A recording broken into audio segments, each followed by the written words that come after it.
The Mastercard Foundation Africa Girlfriend has decided to post and celebrate the fund managers in our portfolio. And we are very happy to share their experience, their insight, their journey with you. And we would like this session to be very interactive. So please share your questions. We have Mugure Kamal, who is facilitating the question. She will share the question with us as we are discussing. So for me, the month of March is really a very specific month also, because it not only it showcased one day, the Women's Day, but it also provokes discussion.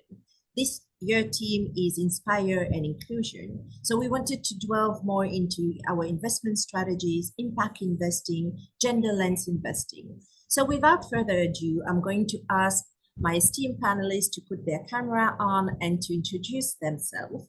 So Kim, I would like to welcome Kim Kamarebe from Inua Capital. I would like also to welcome Joyce Wainaina from True Ventures, Neka Exe from Vested World, and Adesua Okundo Rhodes from Arua Capital Management.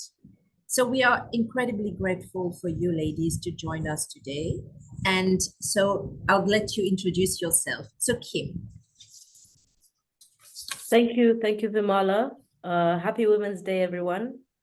My name is Kim. I'm the Managing Director of Inua Capital, which manages impact funds here in Uganda, including our flagship fund, the Inua Impact Fund, whose first birthday is today, on Women's Day.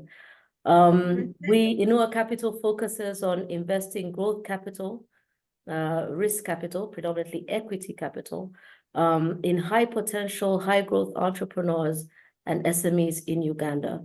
And we particularly focus on homegrown entrepreneurs and homegrown SMEs.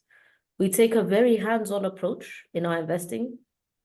So our investing goes far beyond the provision of capital and really focuses on making these companies strategically formidable, operationally best practice, and long-term sustainable as market leaders in their industry.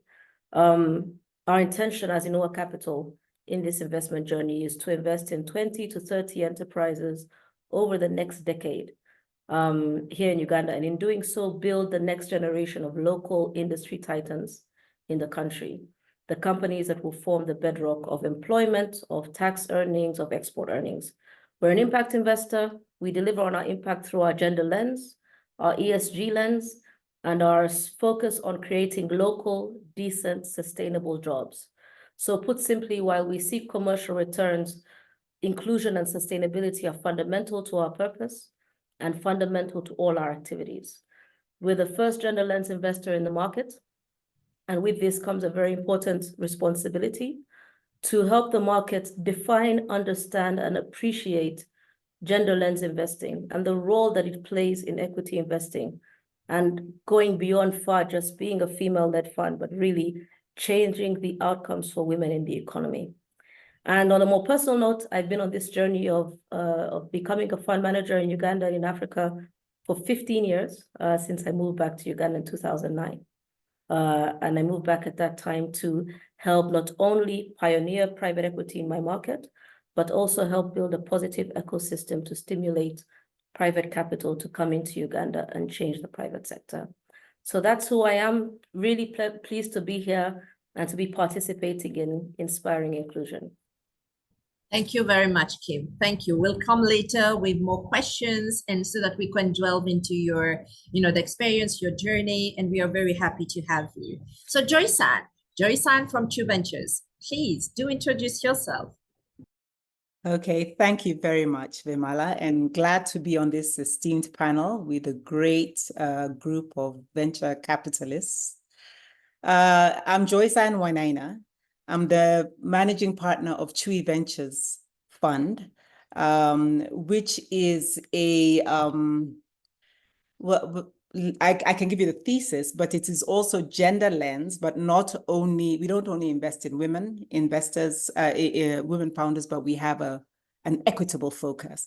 So our thesis is that we're a Pan-African seed fund with a gender inclusive focus, and we back African founders who are building mass market solutions. And I could break that down a little bit to explain why we focus there. First of all, of course, as Pan-African Seed Fund, we believe that, based on my journey and my past experience in banking, I have had an opportunity to work in various countries across continent, and therefore have a, depth of knowledge and networks in the continent. Why African founders? Because, African founders, I think, were not getting necessarily well served by the VC industry. And so After we start the stream and connect it again.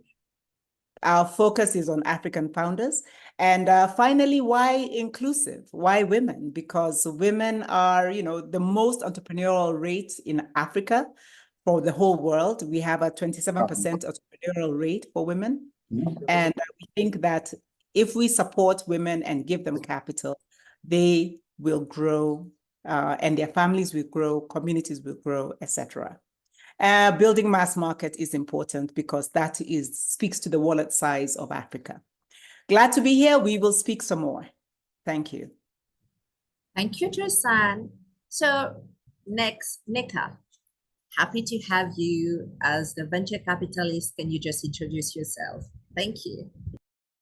Hi, good morning, everyone. Nneka Eze, I'm a managing partner at Vested World, and our North Star is really focused on the fact that we think that Africa can become the next East Asia. What we mean by that is that over the last 30 years, we've seen impressive growth in Asia, and we'd like to see the same happening on the continent, especially where you can bring private capital to bear to really spur economic growth and development and create jobs for people.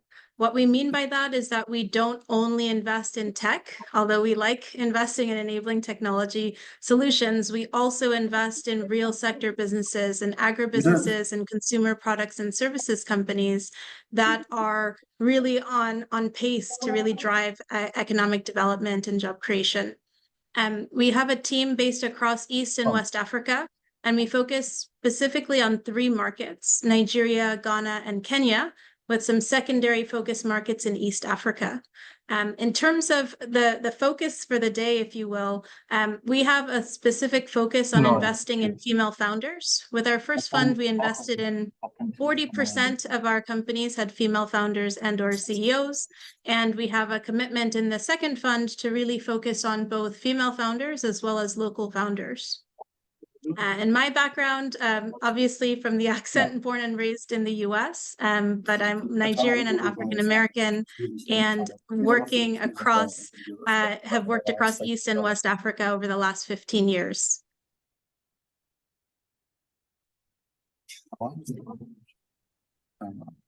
Thanks, Nneka. So I think, Brian, can you cut your mic because the mic is not cut and we are having some signs. So sorry for the disturbance. So Nneka, can you continue or have you finished? Yeah, I think we can pause there. I'm really excited for the conversation. Thank you, Vimala. Thank you, Nneka. So Adesoa, next to you. It's just not starting. Brian, can you cut your mic, please? Sorry about that, guys. Yes. Thank you. Adesoa, sorry. Thank you, Vimala, and thank you for having me. It's great to be here with these incredible fellow female fund managers. So I'm Adesoa Kumbo Rhodes, and I'm founder of Aurora Capital Management. We are one of the few women-owned and managed institutional funds investing with a gender lens focused on investing in Nigeria and Ghana. We are now about 5 years old. We have about $20 million under management. And our focus is to invest in businesses that are either female founded, female led, or have gender diverse management teams, or businesses that are providing essential goods and services that improve women's lives. We focus on 4 key sectors: healthcare, fintech, consumer goods, and renewable energy.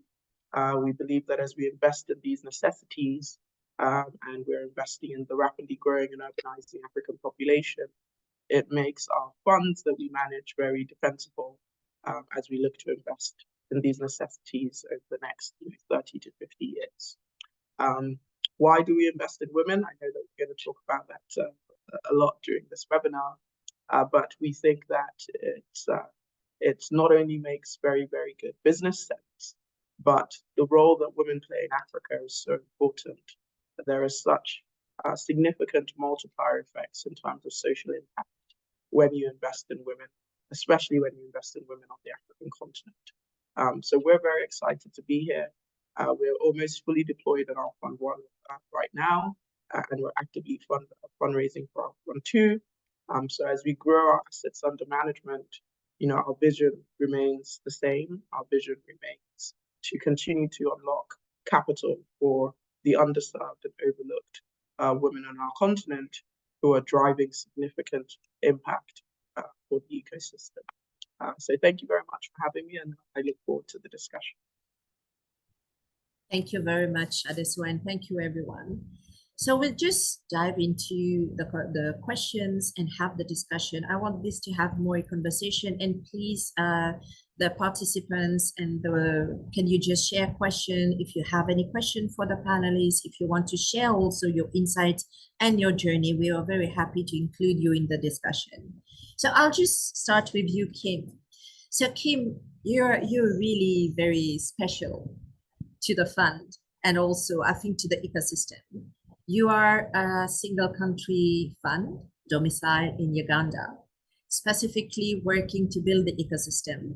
You have been working in the impact investing, the finance sector for a very long time.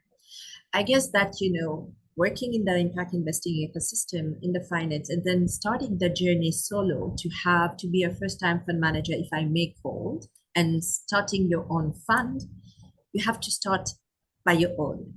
So I think there are many fund managers on that call that would like to hear about, what are the difficulties, the challenges? What do you think when you're setting your first fund? Because I think this is the very first question. Your investment strategy, how do you think about setting your first fund? And also your track record, because I think this is a question that comes when you are doing your fundraising journey. So Kim, happy to hear from you. Thank you, Vimala. I think it's very interesting because everybody has a different journey with respect to raising a fund. And in many ways, mine was very unique in the sense that in general, when you're raising a fund, indeed, showing your track record, showing your credibility to be a fund manager, and the likelihood that you're going to be able to deliver on the commercial returns that you are projecting is always the most important things that LPs or potential LPs tell you as a first-time manager. That is sort of your gap. But interestingly, I came to investing in Africa with a superior track record, an incredible track record. I had been an investment manager that had opened up Africa markets for the investment bank I had been in. I had done equity investing within the bank that I'd been in. I had done fund investing privately. And so compared to other first-time managers in 2007 and 8, particularly, I would say foreign managers, I had a great track record. And indeed, when I met with lots of LPs, they expressed extreme interest in investing in me and that, you would be a great example as a local manager, as a female manager, as a manager with such an incredible track record, a very specific investment thesis that you've proven with, small deals on your own and with your colleagues. But the thing that happened is for all this interest and so many meetings have happened, no real tangible progress, no check. And every time I inquired, they said, we're just taking time to really understand if we can back a first-time manager, if we can back another East African fund.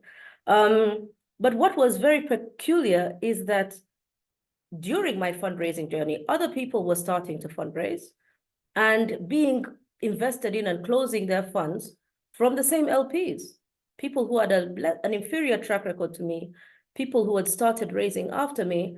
And so it became clear to me that, of course, track record is important, very important. You need to have a good one.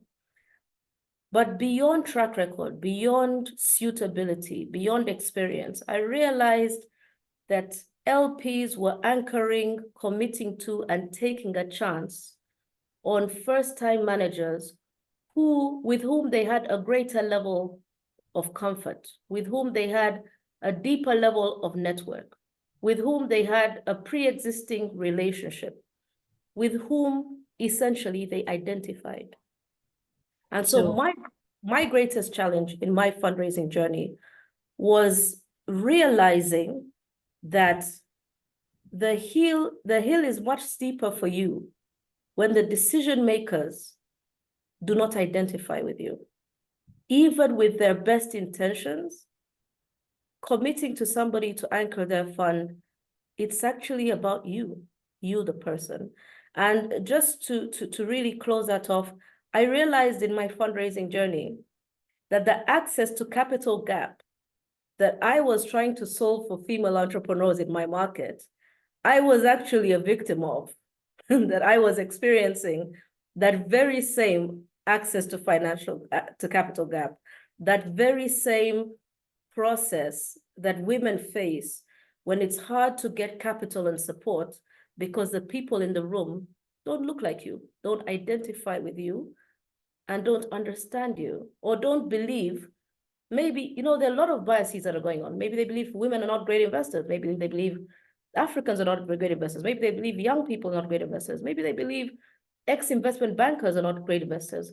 Who knows why? But the track record was in many ways for me a red herring, because during my fundraising journey, I did a stellar deal. It won continental recognition.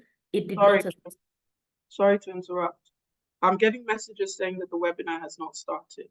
Oh. Okay, so webinar, Brian? You may want to pause recording. Yes. I have also people calling. So Brian, can you just... We are live and you can continue. Okay. Okay, great. I think for, so are we all live? Can you just check? Because we're having a conversation. Hi, Vimala, Okay. we are live. Please keep going. Thank you very much, Mimi. So yes, sorry, Kim, we just interrupted you. So from what the discussion that you were sharing and your insight and your experience, and thank you very much for sharing that experience. So not only track record do matter, but the networking, the reaching. So before even starting that journey, every fund managers have to start looking, building their network, reaching out to potential investors, doing their peer-to-peer networking. But how also this can influence the fundraising journey? I think I'll move to our other fund managers. Maybe they can share that, because from what I understood, it's critical to show LPs, institutional investors, different investors, the track record. So even now, if you have the track record, but maybe they are looking for specific track record as you, as a fund manager with a specific track record of how you have been able to build your pipeline. So turning now to Joyce-Ann, you were an angel investor. You have, I think, look at this differently, because what Kim has raised is something that you have also grabbed, and you have built your track record as an angel investor.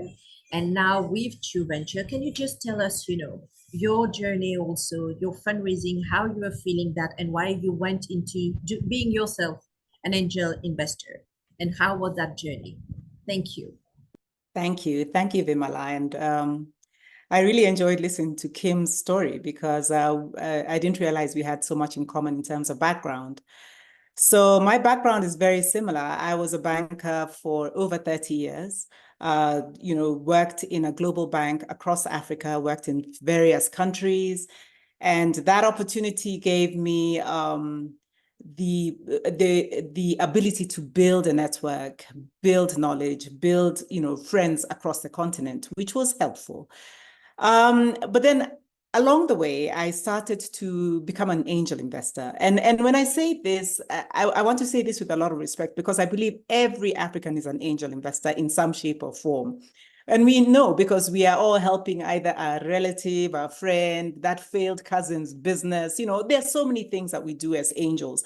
But my first formal angel investing happened about 7 years ago. And this is a friend who was building a fashion brand and had already been able to build about 4 branches for her fashion brand and really needed support to scale, which is exactly what VC does. I was working at the time, got my necessary approvals, and I invested in her, me and a couple of other people. And it was shocking to see what capital and confidence and courage and encouragement of a founder could do to that business. She went from having 4 stores across Nairobi to now she has over 25 stores across East Africa. She is the local fashion brand for East Africa, the Zara of East Africa, as we like to call it. And, you know, that it didn't happen overnight, of course, but it happened over time. And just watching that made me realize, you know, I got the bug. And so I went and invested in yet another lady who was building a shoe manufacturing brand this time. And then a Ghanaian brothers who were building eyewear. And, you know, it's a bug that gets you.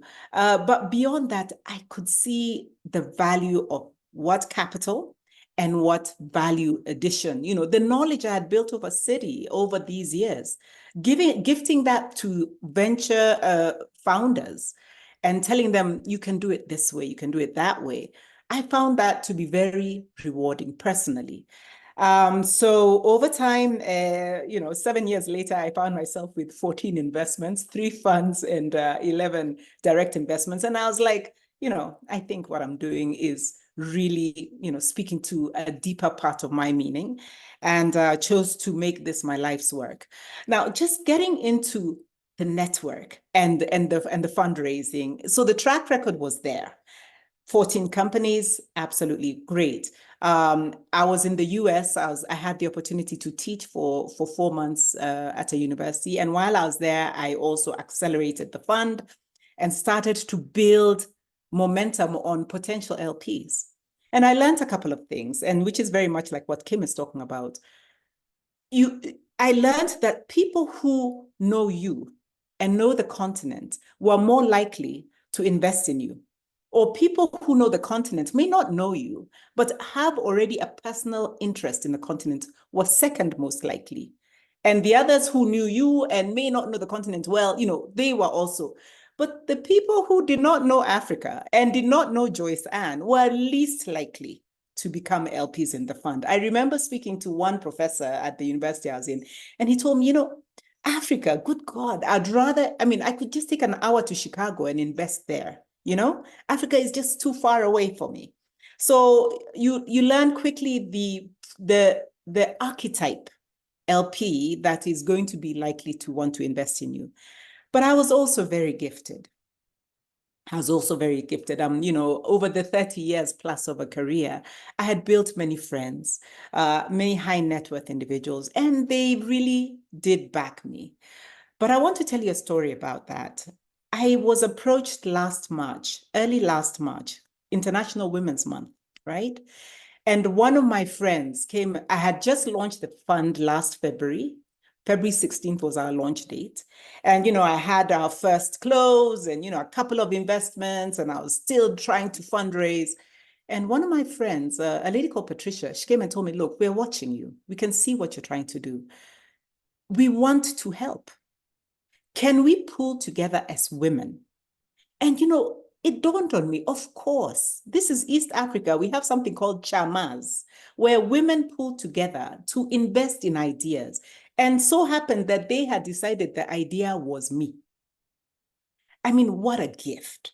So today, in my cap table, I have over 60% women. African women are my limited partners, and they are the ones who have accelerated and held me up. Of course, we continue to fundraise, and it then led us to the arms of Mastercard, who really then, you know, anchored us to another level and helped us exceed our fund size. But had it not been for these African women, had it not been for them, I probably wouldn't have had the courage and the confidence and the support that I have today. Thank you. Thank you very much, Joyce-Ann. And I think, congratulations, not only to Joyce-Ann, but to all of you ladies and to all the ladies that we have not been able to invite to this panel that are doing so much for Africa. So from what I get from Kim, having track record is important, but also building your network, building people who will understand your context. From now, what Joyce-Ann is saying is mission-aligned investors, people that know you, that know your continent, that know what you are doing, are most likely to invest in you, that trust you. And also, let's not forget, local capital is critical because from hearing from you, we are looking at LPs, at DFIs who may not be interested in supporting first-time fund managers or fund managers that are in the continent that are also not well known, that are women and are investing specifically into African SMEs. And thank you for that very much, ladies. And I think, Joyce-Ann, when you were presenting yourself, there is something very critical that came across. We discussed about gender lens investing, and you said gender lens investing is not about only investing into women. And I would like to demystify this question, that when we discuss about gender lens investing, it's not only about investing in women, it's investing with a lens across your portfolio, across your even organization, and how to transform what you are investing into make it more equal. So Nneka, that will be, I'll delve into, how do you build your pipeline? So before just giving us, your journey, your insight, your fundraising journey, and how also you are building your portfolio, how you are including a gender lens investing while you are screening your deals. Can you share with us more, Nneka? Thank you. Thank you, Vimala. Maybe I'll share first on the journey and then a bit about the Vested World process. I was a strategy consultant for 14 years, and the majority of that time was in Africa. So I first moved to Kenya, was there for 4.5 years doing projects around the continent, and moved to Senegal briefly, and then finally to Nigeria, where I set up a consulting firm here. And I think the thing that kept striking me throughout my entire lifetime and journey has been around access to capital and the gaps that I kept seeing, the entrepreneurship that I kept seeing. And so I think I was always drawn to investing. I helped to set up 2 funds, so did the early strategy work that's led to the launch of the Fund for Agrofinance in Nigeria, as well as the work that led to the launch of Alon, a renewable energy focused fund in Nigeria, and did a lot of work in impact investing. And somewhere along that journey, started personally investing into companies. I'm not going to call it angel investing, we'll call it friends and family rounds for the most part. And it was in line with a lot of my past experience around agriculture and food security. And so about 8 years ago, I wrote down on paper that I want to invest in African-owned businesses and creative industries. And about 6 months after writing that down in my life plan, I met my business partner, Euler. And in a way, the rest is history. So I ended up co-investing in a transaction with Vested World, joining the investment committee for the first fund. So got to see the deals that were coming through. And then finally made that decision 3 years ago to join full time. So actually last week was my 3-year anniversary at Vested World. And it's been such a great journey. I think similar to Kim's reflections on the fundraising journey, even with that sort of initial track record of our SPVs and then the first fund, it was still quite a challenging journey around Fund 2. And I think what has been said in other forums is that investing is a longevity game in a lot of ways. As a fund manager, you have to raise multiple funds, manage your portfolio, and manage your investors to hopefully continue investing and backing you, building out their networks, et cetera. And it takes time to demonstrate the different types of exits, especially given the macro environment and the funding environment that we've seen over the last couple of years. So that has been not the easiest, but I think we'll get there. And in terms of, as I think about how I think about building pipeline, when I first started, I think a lot of my time was spent actually connecting with other investors, really understanding what they're focused on, ways that maybe I could be helpful in connecting companies, that kind of thing. But over time, I think really looking at our own pipeline, some of the deals have come through co-investors. a good number have actually come from entrepreneurs. So usually either folks we've interacted with as we've been doing our investing work, or actually founders that we've backed previously. I think it's part of why building out that flywheel almost of your portfolio companies who really serve as almost advisors to you over time, as much as you might be advising them. I think they're also giving you feedback on founders that might be a good fit for you. I think that personal relationship is really critical. We like to take board seats and really get more hands-on with our companies in terms of advice around strategy, fundraising, governance, this kind of thing. And so I think the founders that we've previously backed are really good, you know, they're really good testers, if you will, to see if the founders they're recommending are going to be the right fit for us and for our strategy. So I think that's one part that we think about pretty critically. And then in terms of advancing gender equity, we've seen a few different challenges. I think one is just at the face, as you're getting that initial outreach, whether it's from a founder or from a cold outreach or LinkedIn or whatever it is, what types of maybe judgments might be being made. And that could be everything from their pitch deck maybe is not so well organized, all the way through to really understanding the different sector sort of makeup. And so we've tried to, at least as far as we can, and hopefully we'll get support on this going forward, is try to reduce a bit some of the biases in that process, and also track the information. So we actually track in our pipeline a number of different data points in terms of the source, in terms of the demographic background of the founders. And we review that actually on a monthly basis to really understand, are we in line with almost like our targets that we want to see at the end of the fund in terms of aligning with the 2X challenge, and what is that sort of journey to get there. Maybe two reflections on that. One is that our perspective is that there has been more of a tick the box exercise, especially when it comes to the bars that have been presently set.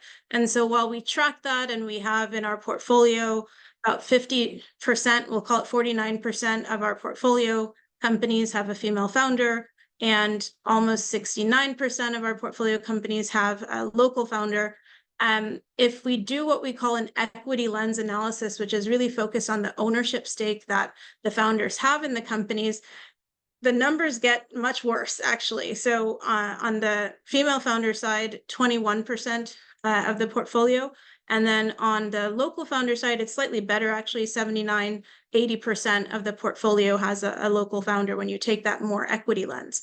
And what that means for us is that, okay, we have work to do. So in the companies that we're looking at moving forward, I think we'll get to about 30% with transactions that we're currently looking at in terms of female founder sort of ownership equity lens.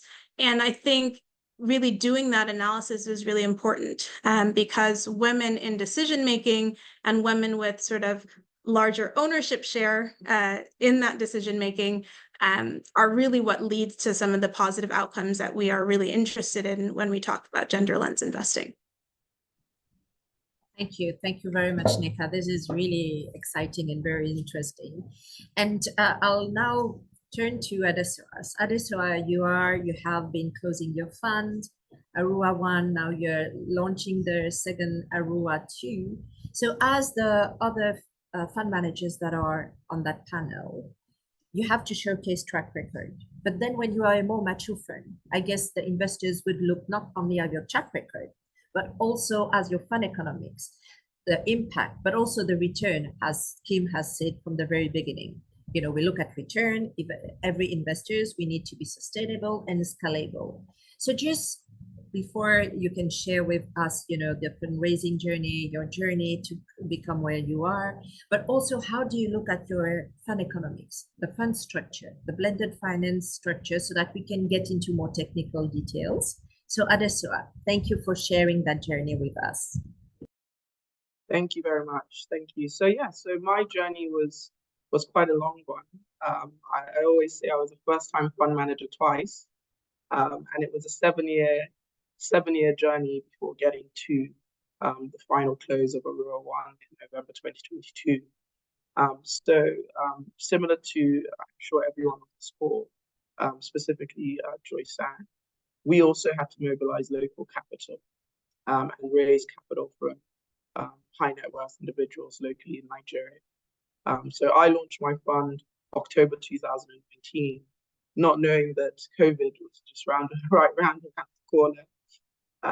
And, you know, all of the conversations that we were having with international investors, you know, shut down overnight. So we had to be creative in looking inward. And, you know, for the first, call it $7 or $8 million that we raised, that was all local capital.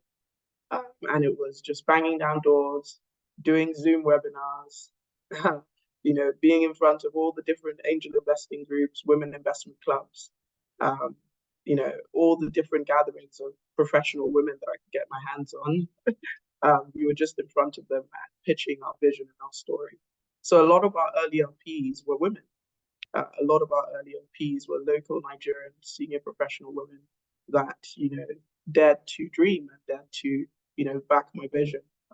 So I'm always grateful to them. Always grateful to them. But you know, that early stage of where you're fundraising, you have to be creative in how you fundraise. So what I always say to aspiring fund managers is, you know, never think that a check is too small. So in the middle of COVID, we reduced our minimum fund investment from 500,000, you know, before COVID to 25,000 during COVID. So those small checks, you know, putting people into SPVs, you know, being creative in how we structured the fund. So we didn't start with a typical GPLP structure. We started with an investment company. And, you know, there are a lot of costs that are associated when you want to have a formal partnership. So when you're still thinking about how to pay salaries, you have to be creative with your fund structure. You have to think about what can I do? How can I structure my fund that enables me to do deals and enables me to fundraise at the same time? So that was what was a very, very critical priority for us. So by having an investment holding structure, we were able to do deals, we were able to raise capital to the balance sheet, we were able to offer our investors shares, and that's how we were able to get off the ground. So I'm always a big proponent, very, very big supporter of just start, just do deals, raise that first 100,000, raise that first 250,000, do an SPV, do a deal. The conversation with investors changes so dramatically when you're talking about a pitch book versus talking about an entrepreneur and a business that you've backed. So just do a deal and don't be afraid to start small. I know that as women, we're tired of being told start small, but in this particular instance, when you're a female fund manager raising a first-time fund, especially if you're deploying in Africa and you're deploying with a gender lens, you just have so many arrows of no on your back that you have to be creative in how you structure yourself. So those are some of the things that we did. Another thing that we did, you know, in the middle of COVID, a lot of HNIs have been burnt, if I can be honest here, had been burnt with the previous private equity, where, you know, people are deploying, are raising capital, getting management fees, but they're not investing or deploying capital. So something that we were also challenged to do was restructure how we think about fund economics. So we said to our investors, we're not going to charge you management fee up front. We will invest, and whatever income that we generate from our portfolio is what we will use to pay ourselves. So we adopted a model where we ate what we killed. So I don't advise everyone to do that, but you know, we did what we had to do to be able to make sure that before we came to Mastercard Africa Growth, our Mastercard Foundation Africa Growth Fund, we already had 6 investments in our portfolio. So being able to make sure that you're creative with your fund structure, creative in how you think about your fund economics, creative about how you think about your costs, especially because we know that fundraising takes time, creative and how you think about, you know, setting up your team, incentivizing yourself as the founder, making sure that, you know, your team has enough, you know, you have enough runway for your team before you pay yourself. You know, all of these things is what you have to take into consideration for that first time fund. But, you know, once you start to do deals and once you start to, you know, raise capital from your trusted local network, you can start to really prove that track record and position yourself to be a very, very credible contender in front of, you know, the likes of Mastercard Foundation, Africa Growth Fund, and other institutional LPs. Thank you very much, Adesso. And I think you're a great woman. And I would just like to thank you very much for everything that you are doing for the ecosystem. And there are so many out there that are doing. So if I, in a nutshell, just wrap, you know, what you have been discussing. So LPs, investors will look at track record. But then when you do have track record, they will look at, do they know you? So networking is important. Track record is important. And also, as you were saying, Adesua, you're very creative. Like, you did not ask the fund managers fees. You try to get those to offset that cost so that investors don't feel like, you know, if I'm putting some money, I'll just also have to have those managers fee elsewhere. So as for you, Joyce-Ann, you are an angel investor. You have used your own fund to also invest in SMEs so that you can show your track record, so that you can show your impact. And also, Noika, same with you. So with all those challenges that we are navigating and all this experience, and all, what other experience can you share with those first-time fund managers specifically? Like, so what I understood is that it's going to be a solo journey. If any fund managers want to stop their job and create a fund, they need to proactively think of that, put money aside. Also, I think most of you have had some, you know, people that have been investing in you, family, friends, but not all of us have the funds, the family. So what else, you know, we need to do? So I'll just pause there, look if there is any question from the participants, and ask, get around other questions. So when the question is coming, so Kim, can you just share more experience? What are other tips that you will give to the fund managers? What are the tips, like, you know, while being creative about building your fund structure, the fund economics? What are the things now that you can provide to them? And also, as you were saying, you have been liaising with a lot of LPs. Everybody was excited about you, but no one did you give the check. So what is the additionality can you provide and information to the participants that are here today? So first of all, I'm just hearing the stories, the 4 stories that have been shared today. I just feel envious of the audience. I wish I had had this webinar when I was here alone, trying to bootstrap and make this work. And the things that I've heard today really validate. Each of us had different journeys alone in different markets, but each of us have walked the same journey and gotten here successfully. It is really encouraging and it is sage advice. And I'm so glad that the Mastercard Africa Growth Foundation is putting this webinar on for people, those who come after us. I think it's really great. I just want to really resonate with 2 things that have been said by my fellow panelists who I'm meeting today for the first time in terms of their journey, but realizing that we're living the same life. The first is when Adesua said, I've been a first-time manager twice. This is literally my life. And, you know, I've been a first-time manager twice or maybe thrice over the last 15 years. My first fund, just like Adesua, just like Joyce-Ann mentioned, was a private fund where people who had worked with me at Goldman Sachs and people who had gone to school with me at Harvard Business School said, you are an exceptional fund manager. You've been doing finance here, you're exceptional at it. I don't know anything about Africa, but I don't care because I know you. And I know that if I give you my money, you're gonna make me some money. And that was ultimately, it was a very small fund. It was very, echoed everything Adesua said in the sense that it was no fees, really differently structured to make it work for them, to de-risk it for them, but to allow me to prove myself for others. But the first people that backed me, as Joy-san said, were the people that didn't know about SMEs in Uganda, and maybe did not even care, but they knew me.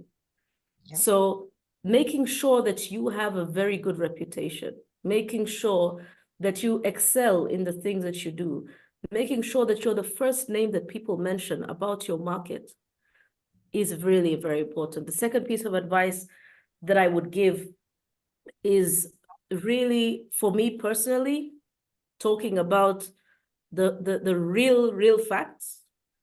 This is a journey that is very expensive, and you will need to fund yourself. When you're a first-time manager, people may pay for many things. They will never pay for you to eat. And so very much like Adesua mentioned, I had to eat what I killed. And echoing what Neka mentioned, the first step, when I came to Uganda, I knew I wanted to be a fund manager. There was no plan B, but the first thing I did was start a consulting firm, because I realized I have a skill set that I want to apply to help my funds, the companies that I invest in, hands-on when I invest. But today I have no investees, but I still have the skill set, and I can leverage it for capital to survive as I fundraise. So I immediately started two arms, a consulting firm and the capital firm. And the consulting firm provided strategy and management advice, corporate governance advice to local corporates here of all sizes, but predominantly large ones that could afford to pay. And that kept the lights on as I built my dream. And I think that that's also really very encouraging for a first-time manager to understand that your dream will not come to you. Naively, I think I believed in 2008 that I would walk into the offices of then CDC, now BII, and say, I am Kim, give me a check. I'm going to change Uganda. Naively, right? And the reality was that my dream was valid, but I needed to walk it a different way. And so I encourage everyone out there who's going to be a first-time manager that don't stop dreaming, even though it gets quite difficult, but realize that your dream has its time. And in the interim, work towards it and find a way to make it work. So I think we all women, we can't stop dreaming. Dreaming, it's not only dreaming, it should drive us. We have a question, Salome Dunda, he's asking about, the track record part can be challenging, especially when you're entering the market as a startup. So what counters this limitation? I think, Joy-san has provided her insight as an angel investor. She has built, she has invested from her own fund. As Kim has shared also, you have to come very prepared. You are going to fund yourself for some time before people start believing in you. I think Neka said, there are some funds and relative that has funded for them to build their pipeline. Adesua has said that she has been very creative into starting an SPV and not asking for management fees so that she can prove and build her track record. I'll let you ladies give more insight. The other one is also when discussing with potential LPs on fund design and having a small track record, would you consider changing the fund design and being open to having the investor invest in the GP as an equity investor? So that question is also very interesting. I think when we are going into the market, we need to have, as Neka was saying, having a pitch deck, because some people will come and say, just reorganize your pitch deck, having your investment strategy. So ladies, coming from Adesua, then Joy, then Neka, I think we have 5 minutes left on our great webinar. So how would you give more insight and learning to the fund managers out there and provide more insight basically based on those questions? I think, the fund economics, the track record is critical. You have answered that, but very specifically in few lines. So Adesua. So I think we've spoken about the number of tips already. Building that track record, no matter how small you start, networking, the power of relationships. You can't underestimate that. People invest in people that they trust. People invest in people that they like. So the power of relationships is very, very key. And sometimes to build relationships with people that don't look like you, don't know you, requires a lot of persistence. It requires years.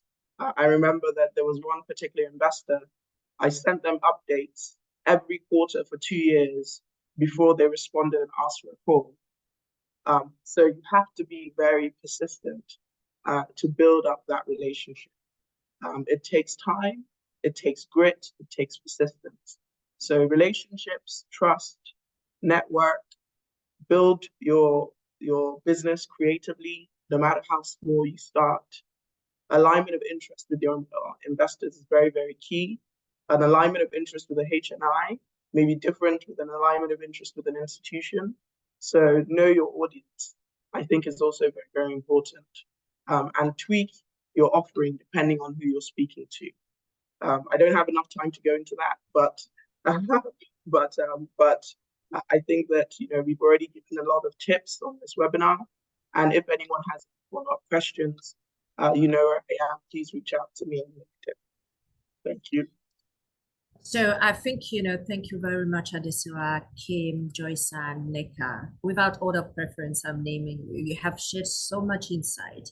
I think there has been a lot on upstream, building the fund structure, your track record. But there are also some of the audience interested in the downstream. Once you have this, what are the key criteria? You're looking at the portfolio companies, because then you have done that, you have raised your fund. Now you have to start investing. How do you look? What are the criteria that you're looking at the portfolio companies? And I think that we have been discussing on that. Formalizing the business that we are investing is really critical. Providing capacity development, providing technical assistance for sustainability is really critical. So this is also something, what the Mastercard Foundation Africa Growth Fund, we are very interested in. And also I think, so maybe Joyce-san and Neka, you can talk more about, how you select your portfolio companies, what are the criteria, and what are the other addition, the value creation you provide to the portfolio companies for them to be formalized and sustained. Okay, I'll start, and I'll also give time for Neka. We have 2 minutes, so I can try and do this in one. In terms of the kind of companies that we look at. First of all, I think a broad statement to say that this is a great time to be investing in founders.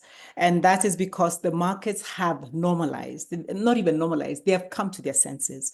Valuations make sense now. This is also a very difficult time to fundraise, but equally, it's a fantastic time to invest. Valuations are good. And you can then now, separate the chaff from the wheat, We invest in companies that have an opportunity to scale, an opportunity to grow, but where the revenue, the economics, the unit economics make sense. That was not the case when liquidity was too high and people just had no time to make sensible, do sensible due diligence.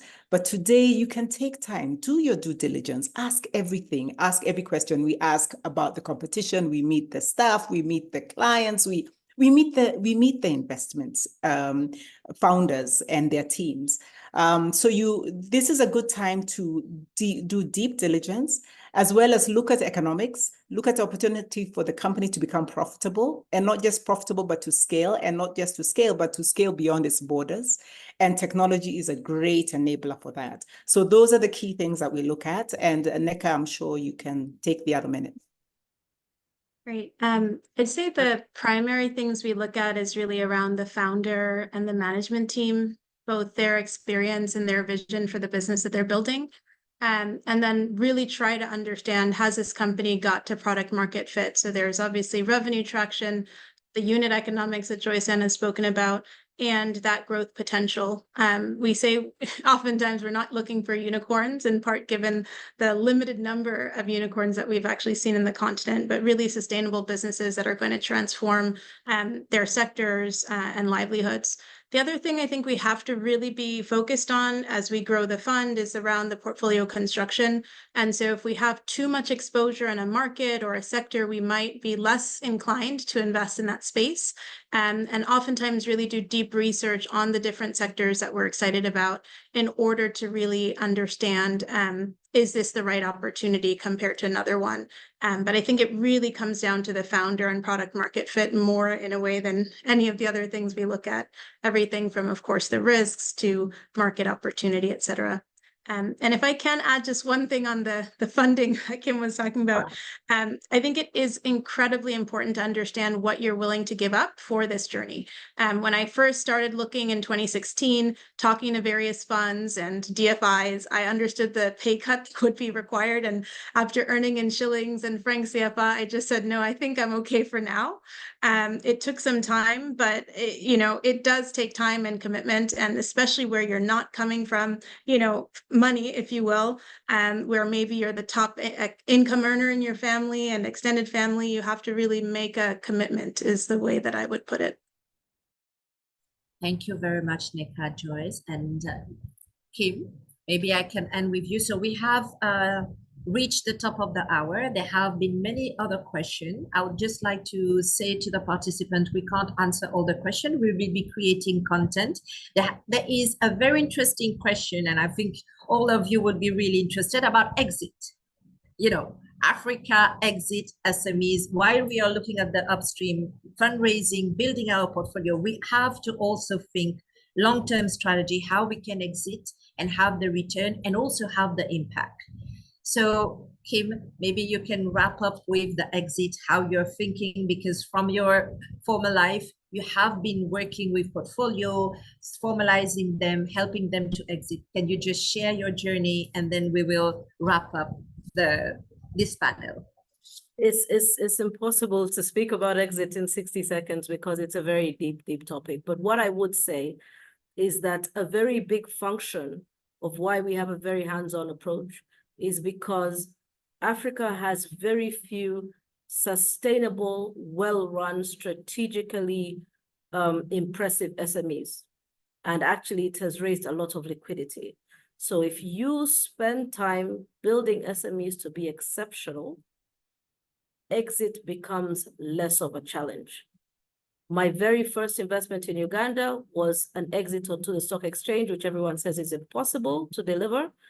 And it was the first ever Ugandan locally homegrown company to exit to the stock exchange because it could. So I would say build strong businesses.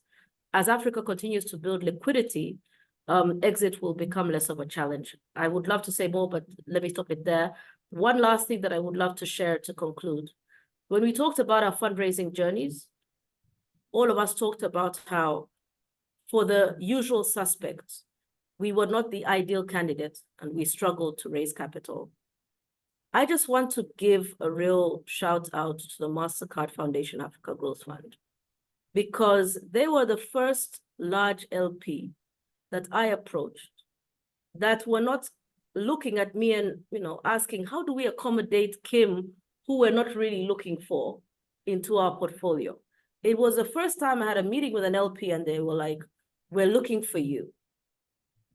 And doing that for local fund managers across the continent, female, but of all genders, is going to transform Africa.